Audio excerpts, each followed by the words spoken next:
연약한 나의 모습이라는 말씀의 제목으로 함께 말씀 나누겠습니다. 연약한 나의 모습. 여러분, 우리가 가지고 있는 가장 연약함의 모습은 무엇일까요?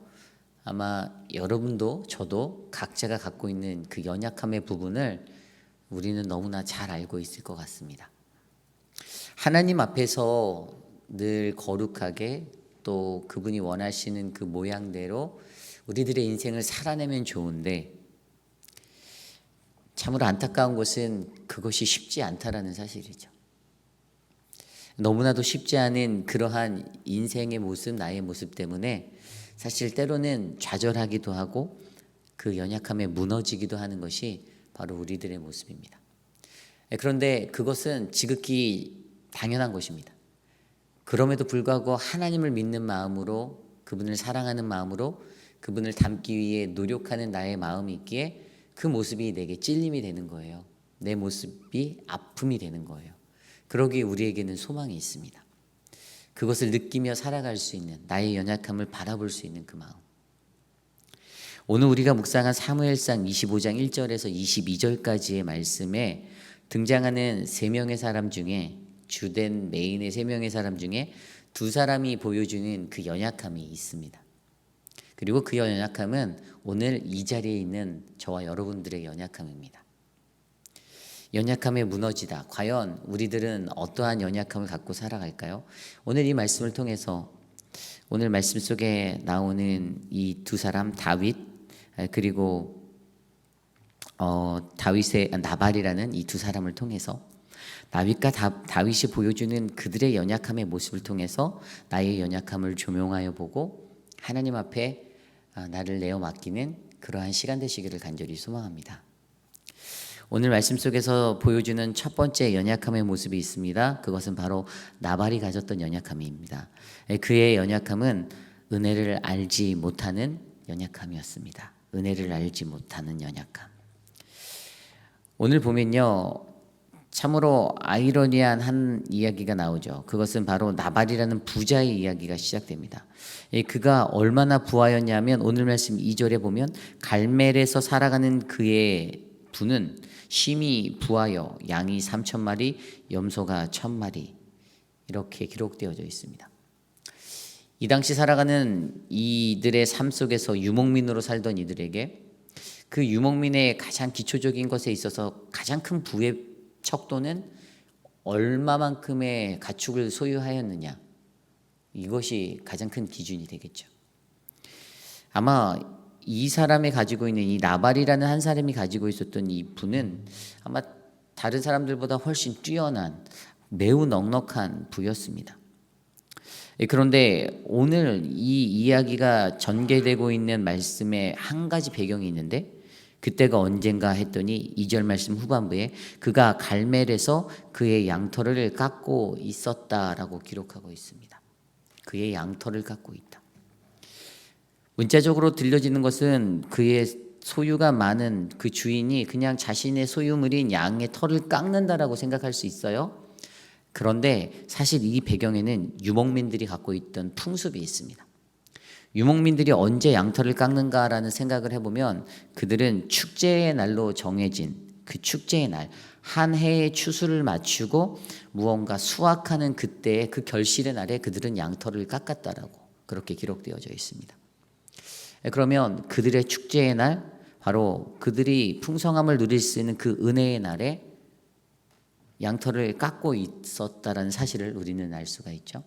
나발에게 풍성한 추수의 은혜가 있었을 것입니다. 무언가를 다 수확해서 자신의 것이 이제 풍성이 채워지는 넉넉한 날이었어요.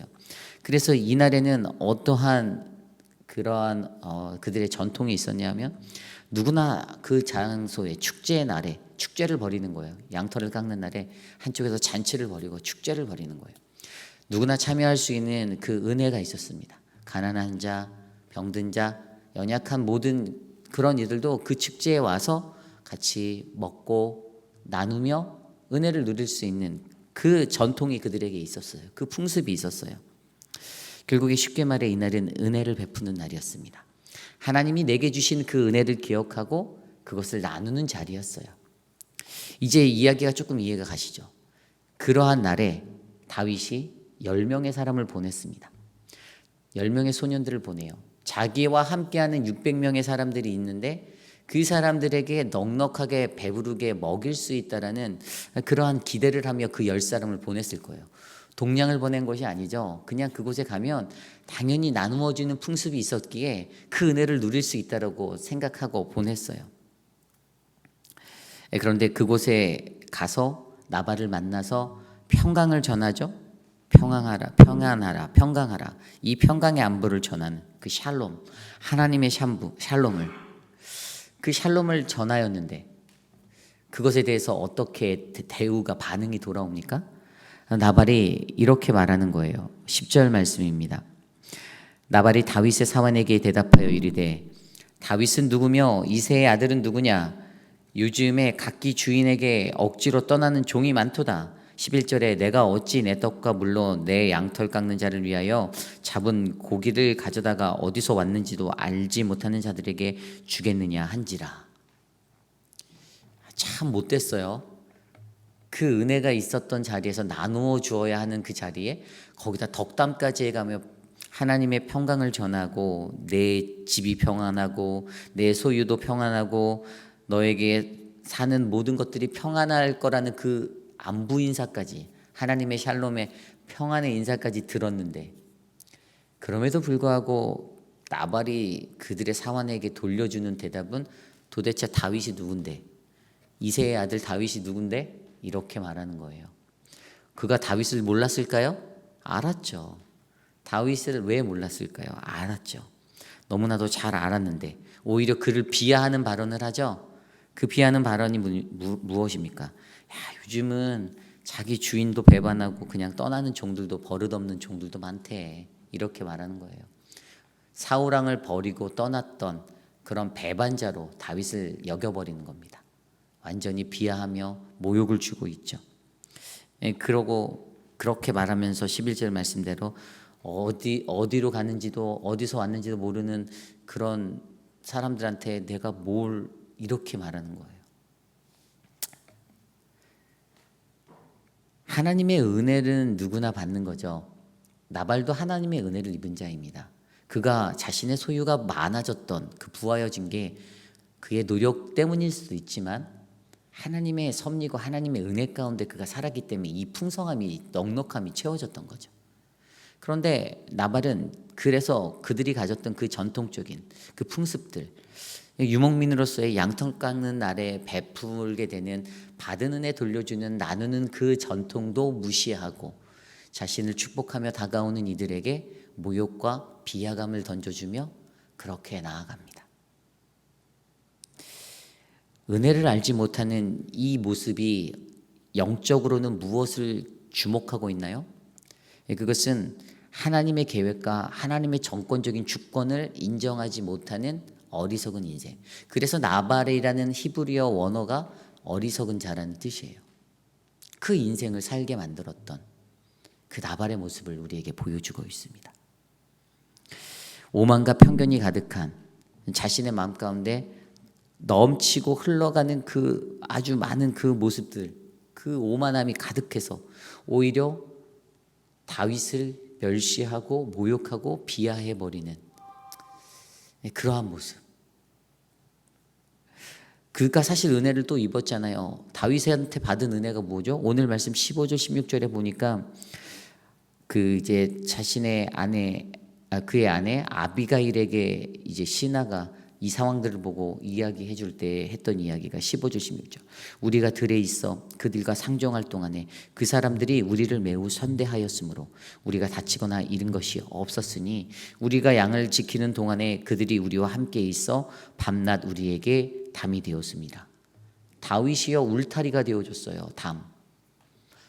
그들이 양치는 동안에 그들의 것들을, 가축들을 돌보는 동안에 어떤 다른 사람들로부터 위협을 받지 않는 보호막이 되어줬던 은혜를 입었어요. 그런데 개의치 않는 거예요. 은혜를 받았으면 그 은혜를 기억하는 게 그래도 인간지사인데 기초적인 인간적인 그 인성도 제대로 되어 있지 않은 거예요. 그에게 자리 잡혀 있는 이 오만함의 모습으로 말미암아 어떻게 됩니까? 이 오만함의 모습으로 말미암아 하나님께서 은혜를 알지 못하는 이 자에게 다윗의 분노를 갖게 하셔서 위기에 처하게 만드시잖아요. 오늘 이 나발의 모습이요, 연약함에 무너진 이 나발의 모습이 저와 여러분들의 모습일 수 있습니다. 나는 괜찮다라고 생각할 수 있지만 사실 우리도 우리의 마음대로 판단하고 생각하고 누군가에게 받았던 은혜도 조차 기억하지 못하고 그 자리에서 다른 사람들에게 그 은혜를 흘려보낼 수 없는 강팍함으로 살아갈 때가 있습니다. 우리에게 필요한 것은 넉넉한 마음입니다. 하나님의 은혜를 아는 거예요. 하나님의 은혜를 아는 것은 좀 전에 말씀드린 대로 하나님의 주권을 전적으로 인정하는 삶입니다. 하나님의 주권이 무엇이죠? 하나님의 주권은 내 삶을 이끌어가는 겁니다. 내 삶에 강권적으로 주시는, 그분이 강권적으로 역사하시는 그분의 역사예요. 내가 써나가는 나의 인생, 마이 히스토리가 아니라 하나님의 히스토리가, 하나님의 역사가 내 안에서 세워져 가는 것을 인정하는 겁니다. 그때 우리는 하나님의 은혜를 알고 그 은혜를 흘려보낼 수가 있는 존재가 되는 것이죠. 이것이 오늘 나발이라는 인생을 통하여서 보여주는 우리의 연약함의 모습입니다. 오늘 두 번째로 연약한 나의 모습, 연약함에 무너지는 그 두 번째 자리는 다윗의 삶을 통하여 보여주고 있습니다. 어제 우리가 읽었던 말씀 하반부에 보면요, 어제 말씀 24장 16절 이후에 그 하반부에 보면요, 다윗에 대한 하나님의 모든 계획이 이 안에 담겨져 있었죠. 사울이, 어제 말씀에서 제가 말씀드리지 않았지만 사울이 아주 잠깐 템포러리 또 제정신으로 돌아오고 회개를 하죠. 그 고백들에서 뭡니까? 너는 나를 학대하였으나 나는 너를 선대하니 너가 나보다 의롭다. 내가 나를 선대한 것을 나타냈고 여호와께서 나를 너의 손에 넘겼음에도 불구하고 내가 나에게 공의를 베풀었다. 그 모든 것들을 보니 하나님께서 너를 분명히 이곳의 왕으로 될 것으로 나도 인정한다. 사실 어제 말씀에 제가 논하지 않았던 이 하반부의 말씀에서요, 이미 요나단도 인정하였던 다윗의 왕권의 왕이 되는 것, 그리고 사울도 이미 하나님의 것은 인정은 하고 있었어요. 알고는 있었지만 자기 스스로가 그 행함으로 가지 못했던 게 사울이거든요. 근데 어제 그 말씀이 이제 완벽한 터닝 포인트입니다. 그 자리에서 완벽하게 하나님의 정하신 왕권이 이제 다윗으로 완벽하게 확정되는 그러한 것들로 모든 사람이 인정하는 그것으로 돼요. 세상에서 모든 사람이 인정했던 그 왕권의 자리에 있었던 다윗이요, 그것을 얻었던 다윗의 모습이 어땠습니까? 너무나도 겸손했잖아요. 하나하나 세밀하게 하나님께 묻고 하나님께 여쭙고 하나님의 인도하심을 받아 나도 다윗처럼 살고 싶다는 마음이 들게 하였는데, 오늘 읽은 말씀에서는 어떻습니까? 사람의 이면성을 발견하게 하죠. 오늘 말씀을 보면요, 다윗이 보여주는 모습이 있어요. 오늘 말씀 13절 말씀입니다. 이렇게 기록되어져 있습니다. 다윗이 자기 사람들에게 이르되 너희는 각기 칼을 차라 하니 각기 칼을 차매 다윗도 자기 칼을 차고 400명가량은 데리고 올라가고 200명은 소임을 곁에 있게 하니라. 좀 너무 놀라워요. 어제 이야기만 봐도 동굴에, 그 굴에서 참 잘 절제하고 참아냈는데 그 사울을 죽일 수 있는 그 마음이 더 격한 분노가 있는 다윗의 모습에서 그렇게 잘 참아내던 사람이, 오늘은 12절 말씀에 다윗의 소년들이 돌아와 이 모든 말을 그에게 전하매 그 말 듣고 격분합니다. 감정이 요동쳐요. 그가 앞서 보여줬던 절제의 모습과는 너무 다른 거예요. 사람이 이렇게 바뀔 수 있나? 그래서 인간인 거죠. 다윗이 가졌던 두 양면성의 모습이 있었어요. 두 모습이 있었어요. 전쟁을 불사하겠다라는 그 분노로 가득 찬 너는 오늘 끝이야. 내가 너는 가만히 안 냅두겠어라는 그 마음. 너무나도 다윗이 사소한 것에 무너지는 이 모습. 근데 여러분, 이 모습이 바로 오늘 우리의 모습입니다. 사소한 것에 무너지는 게 우리예요. 인간관계에서 인간관계 얽힐 때 보면요, 막 큰 것 때문에 인간관계에 얽히지 않아요. 진짜 막 인생이 죽고 사는 큰 문제로 사람들 관계 꼬이는 거 보셨나요? 아닙니다. 정말 사소한 말 한마디, 사소한 행동, 막 그런 거 하나 때문에 사람들이 서로 어긋나요. 이 우리들의 모습이, 다윗이 가졌던 모습이 우리들의 모습, 바로 저의 모습입니다. 그런데 그러한 모습들 가운데서도 하나님이 우리들을 들여다보게 하시잖아요. 하나님이 우리에게 알게 하시잖아요. 내가 어떠한 모습으로 살아가야 하는지. 다윗이 이것 때문에 격분해서 다윗이 어떻게 합니까? 오늘 말씀 24절에 보면 내가 그에게 속한 모든 남자 가운데 한 사람이라도 아침까지 남겨두면 하나님은 다윗에게 벌을 내리시고 또 내리시기를 원하노라. 자신의 복수, 그 분노된 감정에 하나님의 이름을 사용하면서까지 그 격분을 드러내고 있어요. 물론 뒤에 가면 이것을 멈추죠. 아주 아름답고 지혜로운 중재자 때문에. 그런데 인간이라는 것이요, 이렇다라는 것입니다. 이렇게 연약함에 무너지는 인생을 살아가는 것이에요. 연약함에 무너지다. 오늘 나발이 무너졌어요. 다윗도 무너졌어요. 그들의 인생이 무너지는 그 인생이 사실 어찌 보면 그 누구도 피할 수 없는 우리 모두의 인생이라는 사실입니다. 이것을 기억해야 할 때 우리가 하나님 앞에 간구해야 되는 인생은 무엇일까요? 하나님, 나 좀 붙잡아 주세요 라는 이 간구 아닙니까? 나 좀 도와주세요. 내 힘으로는, 내 감정으로는 절제가 안 돼요. 통제가 안 돼요. 너무 잘 살다가도요, 어느 한순간에 훅훅 무너지는 인생들이 바로 내 인생 아닙니까? 신앙인으로서 깔끔하게 잘 살고 있다가 어느 한순간에 뭔가 탁 틀어지면 인간적인 그 치고 올라오는 그 모습 때문에 우리가 다른 사람에게 상처 주고 내가 마음 아파하고 그렇게 살잖아요. 후회하고. 그래서 하나님이 오늘 말씀을 통해서 우리에게 말씀해 주시는 것은요, 오늘 제목은 뭐 건방진 나발과 폭발한 다윗이신데 막 제목부터 무서운데 사실 연약함에 무너지는 나를 들여다보게 하시는 거예요. 연약함에 무너지는 이들이 건방지고 폭발한 그러한 모습을 가졌어도 어찌 보면 하나님은 그거 너무나도 잘 알고 계세요. 나의 연약함을 잘 알고 계세요. 그리고 그 하나님은 그러한 연약한 나의 마음 가운데 하나님이 힘이 되어 주시기를 원하십니다.